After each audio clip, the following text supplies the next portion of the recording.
Welcome everybody, my name's Sean.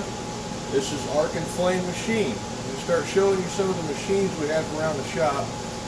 This here is the piece de resistance. This is my Ganesh GMV-5. This is a 2002 model, 12 by 54 inch table. It's 5 horsepower, 3-phase. I actually acquired this from the local scrapyard for the unbelievable price of $900. There was nothing electrically wrong with it. I brought it home, I wired up my phase converter, hooked it up, and everything spins and operates exactly like it does. It came from a company in my city that cleaned out their machine room and bought several CNC machines and just sent these to the junkyard. There's several more over there I'm actually trying to get. Nothing like this. This is the only turret mill that they had. There's a Cincinnati shaper and there's a Cincinnati horizontal vertical mill, Kearney and Trecker vertical. There's several things over there, but we're pretty low budget around here, so we get what we can when we can. This I got for less than $1,000. Weighs about 4,000 pounds. There's really no issues with it. The hours on it are very low. The story on it was purchased by a giant steel company here in my hometown. As they were unloading it, it fell forward against another machine and broke the control handles off the front. We'll see if I can get you a shot of these handles. So, all 3 of these handles were broke off. They fixed it, they kind of half-assed it back together, they put it in the machine shop. Well, nobody wanted to use the machine with wonky handles.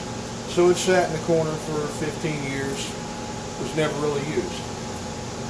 Well, when they decided to get rid of the machines, during the move, they re-broke whatever they had done to the front here. It was broken when I got it. This was actually a hand wheel that I found on another machine at the scrapyard and took off, and I had to make a stub shaft to go in here, and got that working. Got a little bit of backlash. It needs a washer in here yet. I don't know if you can see this or not. The far right handle, I still had a hub, so I just drilled and tapped and made a sheet and a quick handle for that. Better handle to come. This is a hand wheel that my friend Aaron actually had. It was a blank, it was undrilled. He had acquired it from the scrapyard in St. Louis. I opted not to put a handle on it because the knee motor is fast on this thing. It will mess you up. Now, I was lucky enough to acquire an actual Bridgeport knee handle, which will be going on here very soon.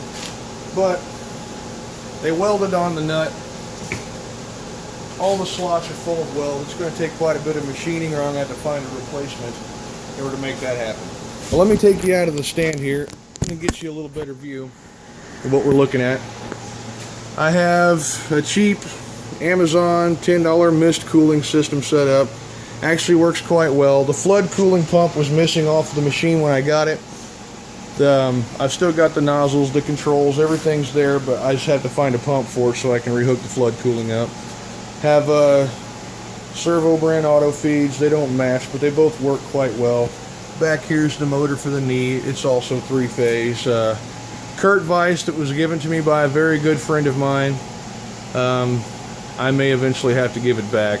We're just going to sit here and hope that doesn't happen. Over here you can see the plate on it.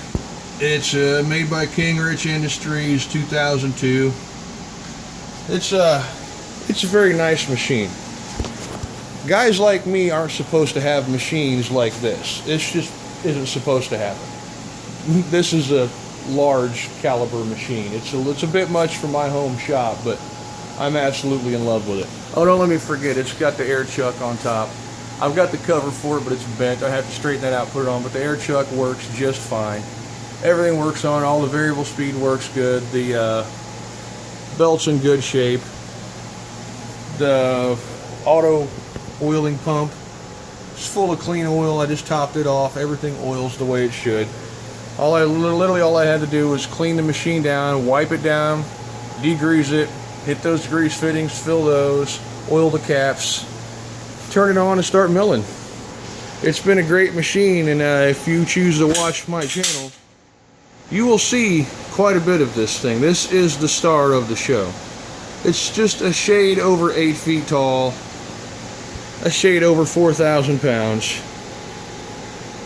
And as my wife refers to it, it is my mistress. I spend as much time with it as I do my family. So that's the mill. You guys will get to see quite a bit of this thing. I'm in love with it. Thanks for watching.